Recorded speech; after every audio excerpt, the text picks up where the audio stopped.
Hey everyone, we are back with another DLF Trade Show, the show where Russ Fisher, Addison Hayes take you on a 360-degree tour of, well, usually a player's trade value.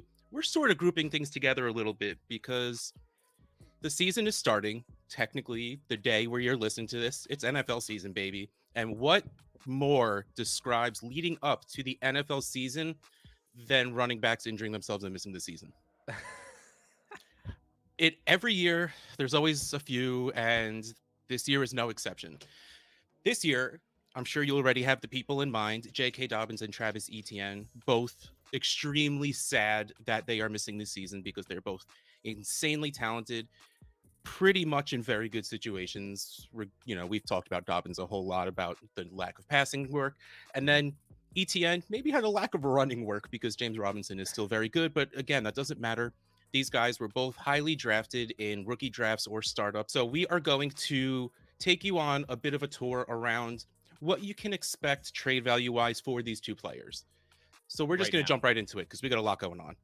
The first one we're going to do is Travis Etienne. And the first trade we're going to talk about is 12-team, one quarterback league, where Travis Etienne was traded for a 22 first and Gus Edwards. We pulled these trade analyzer values today, but not everything is insanely caught up right now. We have Gus Edwards at 71.5. While I know he does not still hold a lot of dynasty value, he has a lot of fantasy value this year because, Right. like we're going to talk about later again, J.K. Dobbins is gone. And let's face it, Gus Edwards is not an every down back. He probably shouldn't be. He probably won't be used as an every down back, but he's still worth more than 71.5 to me. Yeah, for sure. Okay. And same with ETN on the flip side, where the value hasn't caught up where I think he should be lower. How Yes, right Edwards should now be higher. ETN is 376.4, which is more than a random first. So here's on the Trade Addicts pod, which I can mention because it is in the DLF family of podcasts. Last week we had Matt Harrison on as a guest, and Rocky, myself, and Matt were talking about what it should take to get these guys. And where we really settled was around a future first and second. And to me, that's exactly what this is. Like, Travis Etienne for a first and Gus Edwards. Are you getting Gus Edwards for anything less than a second right now? No. No, Are you getting him for a second?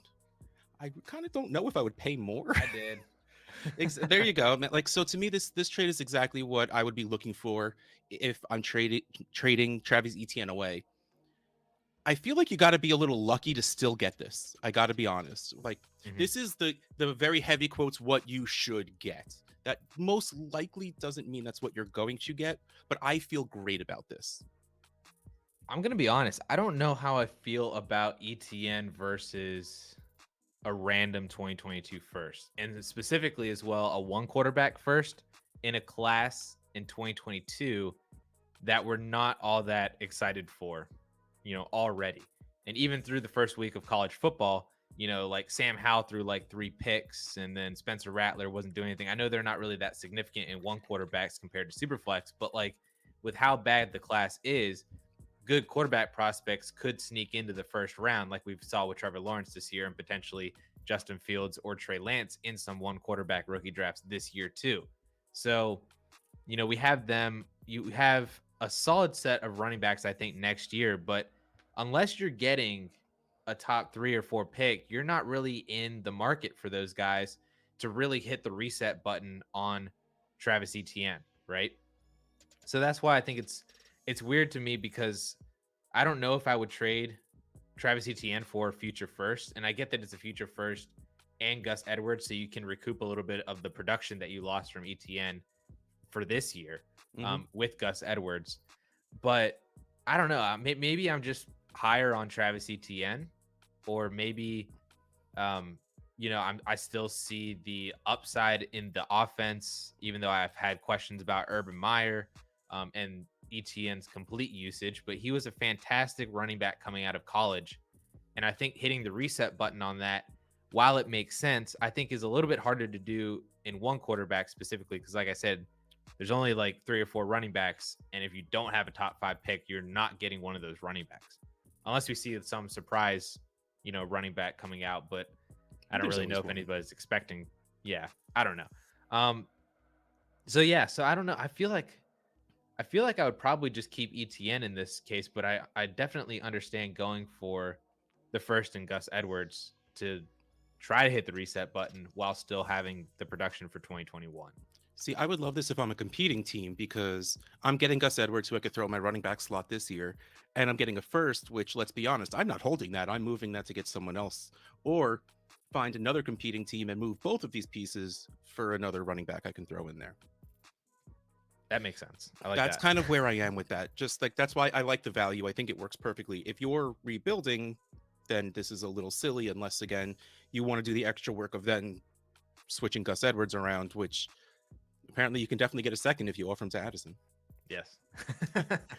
Okay, let's move on to the next one that I love. Travis Etienne straight up for Cortland Sutton. Oh, Cortland Sutton's only 289.7. I love Cortland Sutton, so I am absolutely biased and I'm absolutely taking Cortland Sutton.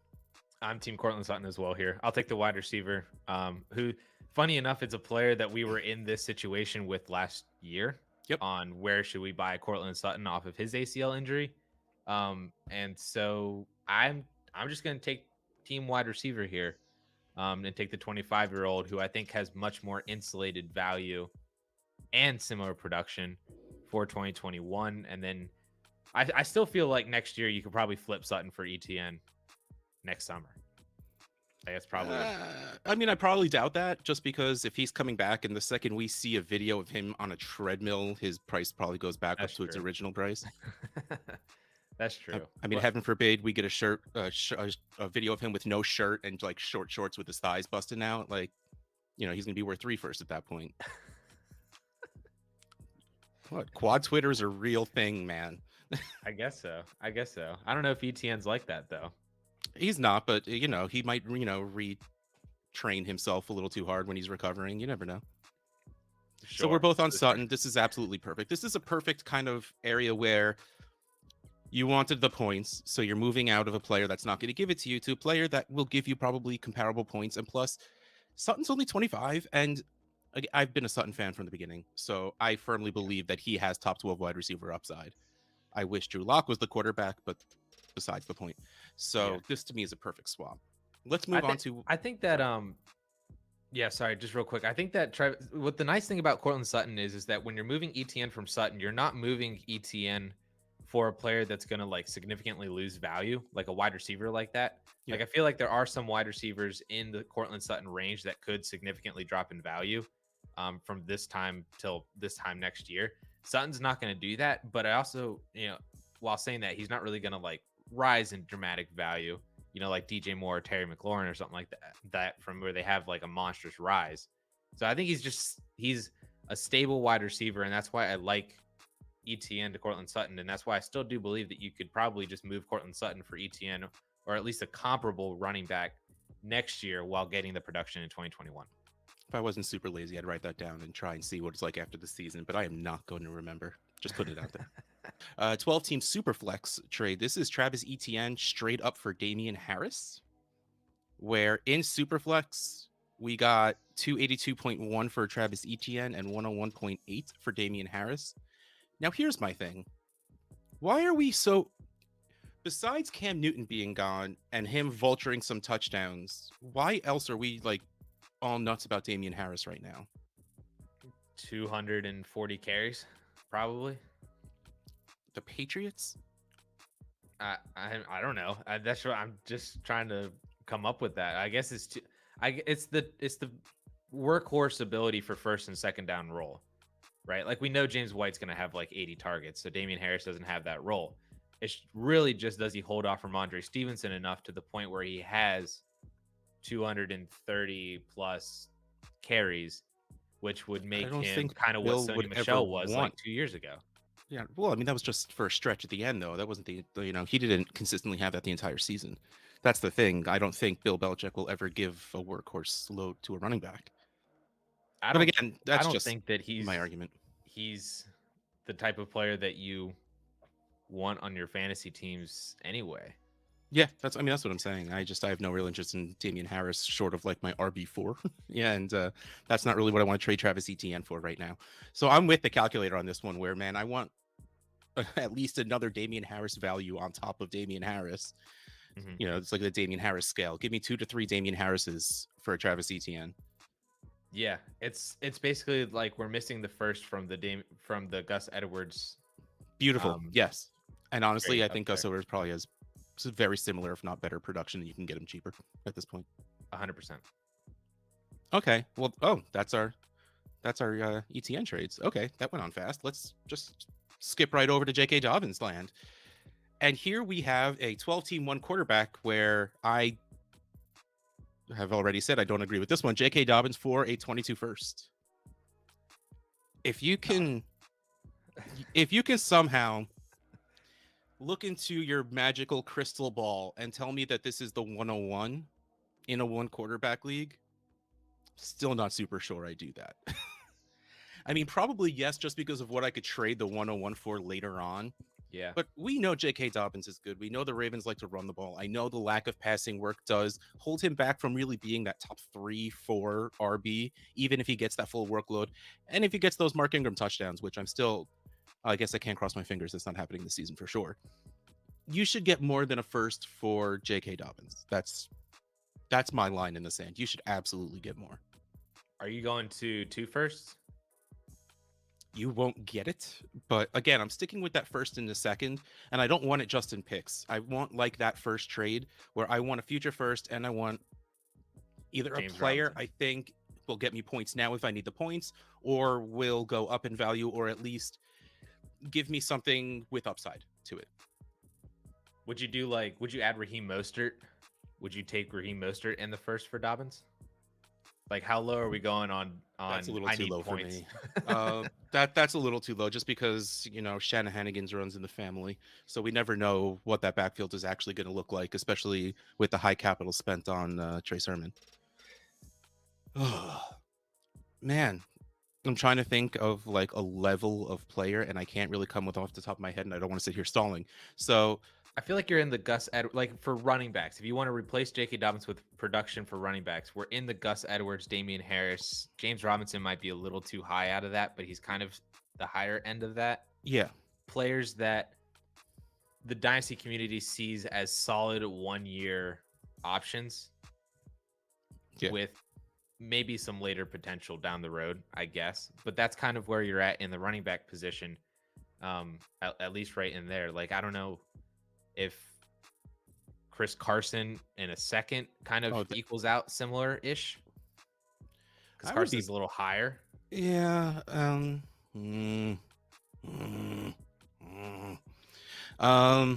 Man, you're making me question this one. Yeah, I think I would do Chris Carson in a second, because while it sucks again to know that Chris Carson is going to miss time because he is Chris Carson and he misses time, that's what he does. I still, yeah, no, I would do that. All right, I pulled up ADP. Chris Carson, Trey Sermon, Michael Carter, Cam Akers, Kareem Hunt, Myles Gaskin. Oh, And then we hit, I would probably do Gaskin because, again, you're going to get that 1 year of production. Darrell Henderson, Chase Edmonds. I might do Chase Edmonds just because I believe a little bit. James Robinson, Mike Davis, Damian Harris, AJ Dillon. Okay, now we hit too low, where we hit AJ Dillon, Ronald Jones, Leonard Fournette, Raheem Mostert. Yeah, I would do AJ Dillon in a first. I was just thinking that. And a first, yes. Okay, yeah, I would do that. Pretty much because Aaron Jones is not going to get 100% of the carries. Or play 17 games. Yeah, fair. You get him as a few game starts. Yeah, I like the idea of Kylan Hill, but let's face it, AJ Dillon is really the second guy there. So, and when I was about to say if, but changed it to when Aaron Jones does miss a game, you probably got a good 70% of touches from the backfield in AJ Dillon. Oh, yeah. Auto start. Yeah, for sure. Okay, let's move on to the next one where, oh boy. All right, so this is a 12-team super flex with J.K. Dobbins and Cam Akers for Clyde Edwards-Helaire and Gus Edwards. On the trade analyzer, this comes out pretty perfectly, 459.2 to 489. But, oh man, Dobbins and Akers, that is a tough pill to swallow in bringing them over onto my squad. Imagine how happy you were in June with that running back. Right.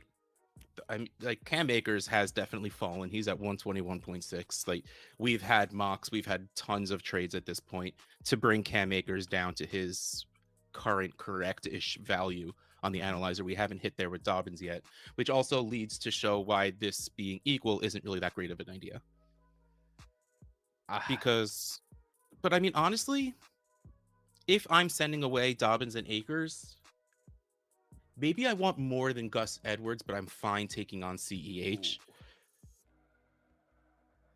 I think you're lucky to get Clyde and Gus Edwards if you're sending both of those. You have to have found like I feel like this is like a 5% trade right here. Not because I don't think that you can't make a move like this, You but found a rebuilding team you that has found Gus a Edwards on it. team to find a team that was willing to take on Dobbins and Akers in a When you put it like that, significant that enough is package. absolutely fair. Absolutely fair. You make a Yeah. very good point. Yeah. You know, like that team, I don't know, maybe Clyde Edwards-Helaire was like the only player that they had, and they're like, you know what? I'll see. Maybe I can get the same thing in Dobbins next year, and then we'll see if Cam Akers, you know, you're hoping that he comes back to maybe RB2 kind of territory. But I feel like this is such a lucky trade for that person to be able to pull Dobbins and Cam Akers, get a fringe RB1 in my opinion, and Clyde Edwards-Helaire, and Yeah. also still get, in my opinion, a solid RB2 for Yeah, probably. 2021 as like Yeah. RB like 18 to 20 in Gus Edwards. So yeah, I'm all aboard the Clyde Edwards-Helaire side on this one, just because I would have preferred Edwards-Helaire to Dobbins before the ACL injury. That's just me. I mean, they would probably would have been pretty close enough where it's just like whichever you want to give me, that's fine. Yeah. To where now it's basically, so to me it's basically Gus Edwards and Cam Akers. And as gross as that is, yeah, I mean, if you need the production, if you get Clyde Edwards-Helaire already and you need the production off of Cam Akers, Gus Edwards. When you break it down, it sounds so much worse. But yes, no, I agree. When you put it together like the way you said it, the fact that you are as a team unloading two guys that were once your studs are now giving you absolutely nothing for this year. And let's face it, no one is super confident in the idea of Cam Akers coming back and being what he thought he would be anyway, purely because we have no history of it actually happening. Right. Fingers crossed, man. Everyone should succeed and do well and all of that stuff. So I hope as a human being, Cam Akers does come back and does well. It's not there for us to feel good about it though. Is really, yeah. So you've swung my vote. You're right. To get these two players that make me want to cry right now, I think that's a good trade. Yeah, exactly. And our last Dobbins trade is also 12-team Superflex. J.K. Dobbins for Sam Darnold. I would want someone that's a little better. I would want Kirk Cousins. We always go to Kirk Cousins, right? But I mean, kinda, yeah. Like, I like Sam Darnold. I've always liked Sam Darnold. But here, okay, so I went up to the ADP. I'll go a little below. Dobbins for what? Jameis is the starter now, so Dobbins for Jameis. Dobbins. Carson Wentz. Dobbins. Stop. You know me. You know me. I knew that you were gonna think about it, but stop. Okay, so then we have Darnold and Daniel Jones. I get that you're let's call him a volatile fantasy asset, but his ceiling is there. So I think I would do that. I think I'd stay with Dobbins just to, yeah, the volatility. Like you could be so upset with yourself at this time next year. I'm always upset with myself. Like so the it's no Giants difference. could be back inside the top 5 again, and then just draft Sam Howell or Spencer Rattler, and you're screwed. Fair. I don't know. Because I think the ultimate upside is you keep J.K. Dobbins, or you trade Daniel Jones for J.K. Dobbins, and you have him. And ACL injuries nowadays is No like big deal. just a MVP. 1 year like knee sprain. Like that's basically where we're at right now in the NFL. And so we've seen many a running back coming back from ACL injuries and being just as good and just as elite as they were before the injury. So with the expectation that J.K. Dobbins comes back and does that, like a Dalvin Cook, like a Nick Chubb, then we're talking about him again as a top 15 valued dynasty running back next year. still only at the age of 23. And I feel like at that point, if you still need a quarterback, you could flip him for Daniel Jones, even if Daniel Jones puts up like, his top quartile of performances in 2021 and does gain a lot of value. Like, I've kind of been saying that he will with Kenny Galladay, with Saquon Barkley back, with Kadarius Toney and Sterling Shepard and Evan Ingram, all them, you know, I still feel like at that point you could trade J.K. Dobbins for Daniel Jones, with Daniel Jones still rising in value next year. So I'll take Dobbins. First of all, I love when we agree on things because it makes me feel smart. And two, I'm going full Veruca assault on you. I want it now. I'm not waiting till next year. So if we're doing it right now, I honestly feel kind of okay doing Daniel Jones. I don't feel great about it. I probably won't feel great about any trade I send away for J.K. Dobbins because I love that guy. But I don't feel terrible about Daniel Jones. Okay, two more. Well, the aforementioned Kirk Cousins. And do you think you can get Mac Jones right now? I think, because honestly, I would do either of those. I would send Dobbins for those. I would send Dobbins for both of them as well. It depends on who has Mac Jones. Will the deal get done? There's no reason to send a young quarterback for a hurt running back. I get that, but I'm just talking in a magical world where somebody loves J.K. Dobbins and wants him and is willing to sell Mac Jones, who is their QB 3 or 4 in a Superflex league. Oh yeah, that will 100% get done. I'm curious on how many Mac Jones people would do that right now. That's a little bit of my question. Also, I mean, it has to be you have to find someone who has Mac Jones in a very specific situation. Like I said, they need to be a very good team already. Yep. And they kind of luxury picked him at the back end of the first. Exactly. Like he's now their QB4. They don't need him. They don't need someone to produce right now because their team is that good. So they're like, you know what? Let me get an elite running back that'll be good for me next year. Like it. One of those, what you call it, a 5%er, like one of those 5% trades. Like you need such a specific way for that to work. But I think it would, and honestly, I would feel good about it at this point. You'd feel good about trading Mac Jones for Dobbins? Other way around. Or vice versa. Okay. Yeah. I would Dobbins for Jones. I've been a Mac Jones fan since like February. So I've liked him enough. I still don't know if he's more than game manager plus or if Bill Belichick will ever use him as more than that. But I believe he's more than... I think he's Matt Ryan. I'd be good. I'd be very good with that. I was about to say he's more than Niners Alex Smith. And that's what a lot of people seem to think he is. Oh, God. No, I think I've been comparing him to Matt Ryan or Kirk Cousins in this league. Just like a perennial... I think his floor could be like Derek Carr. Like his... and not out of the league floor, but like his floor is like Derek Carr. That's not terrible. That's a solid QB2-ish. You know, exactly. Your QB2 in a Superflex league, you feel okay about it. Love it. All right, let's move on to my favorite part. I'm going to scroll slowly so I don't get both trades on the screen at once because we have some horrible trades. And the first one is J.K. Dobbins in a 12-team Superflex league. Okay. If you're trading away J.K. Dobbins, you should not trade him away for a 22-second and Elijah Mitchell. We were talking before about the idea of a second and Chris Carson, and I think that's what you got to stick with. I love the idea of Elijah Mitchell. It's going to take a lot for Elijah Mitchell to do something and to maintain that something. Man, if that was a first in Elijah Mitchell, I still probably wouldn't feel great about it. Yeah, I wouldn't. Yeah, no. I probably am one of the biggest Elijah Mitchell fans in the entire world. And no. All right, let's just to fully rub it in a 12-team Superflex league, J.K. Dobbins is 337.7. The second and Elijah Mitchell, I mean, I'm gonna put is 100 points when you take away the package adjustment, and because poor Elijah Mitchell is worth 8.7. Yeah, that's not good. Just not gonna.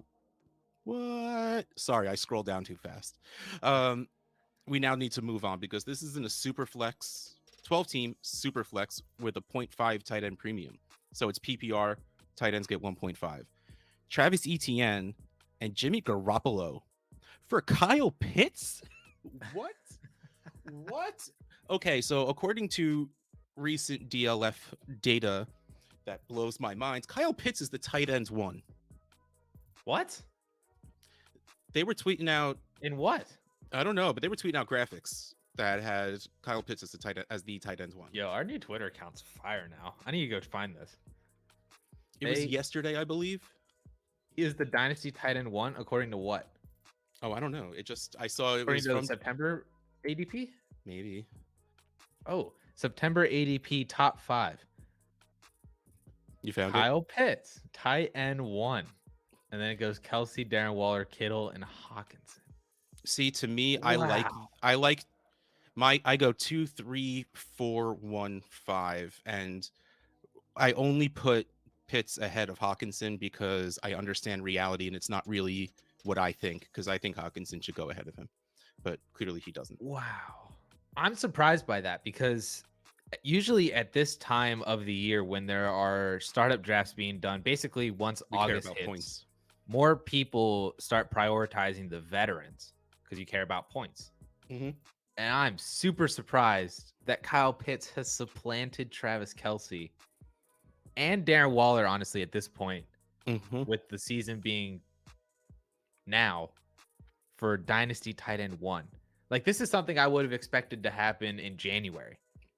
Like, Yeah. I knew Kyle Pitts was going to hit tight end 1 at some point, and I did not think it was going to be September of 2021, though. Here we are. Wow. Good on you, community. Let's go. In which case, I mean, let's face it. Even if Etienne was healthy, I don't think I'm trading Kyle Pitts for Etienne and Garoppolo, because Garoppolo's days are really numbered. I was really appreciative of the fact that the package adjustment nearly cancels out Jimmy Garoppolo. Yes, Jimmy Garoppolo 54.9 package adjustment on this one 29.7. Like, yeah, I think Jimmy Garoppolo, like, I get that it's a super flex and you might have a couple starts with Jimmy Garoppolo if you really needed that quarterback start. Like, I don't care if I have Trey Lance on my team. I'll find something else to bridge that gap. I don't care. I'll start a running back or something. Yeah, like, holy crap. Like, that's rough. So, yeah, I thought Jimmy Garoppolo kind of hurt the ETN side just in general. But then it's Kyle Pitts. Like what you could trade Kyle Pitts for right now is so astronomical. Yep. Like you don't need to trade Kyle Pitts for a running back who's not going to play in 2021 and a quarterback who's going to be replaced at the end of the month. Mm-hmm. You could trade him instead for a top 10 running back who's actually going to play.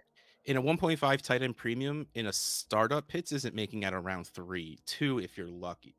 Well, yeah, he won't make. If you're lucky, he'll make it to round 3. Chances are he's getting taken in round 2. Yeah, which is in the like Antonio Gibson, Najee Harris kind of range of running backs. Yeah, that's what you should be doing. And I guess Najee Harris makes perfect sense because in a rookie draft they were drafted right next to each other anyway. Exactly. Whew. All right. Well, we're both a little worked up now. But that's the end of our show.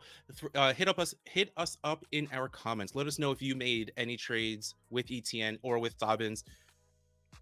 We promise to be nice if they're not good. We won't. Yeah, maybe if it's too bad, just keep it to yourself. No, I'm just kidding. Let us know what you did. We love hearing from all you guys, and we would love, or if you have any offers, please let us know. We'll help you out all we can, because that's what we do here on the DLF Trade Show. Russ Fisher, Dynasty Outhouse, Addison Hayes, @AmazeHayes_. We're here for the people, everybody, and we'll see the people next time.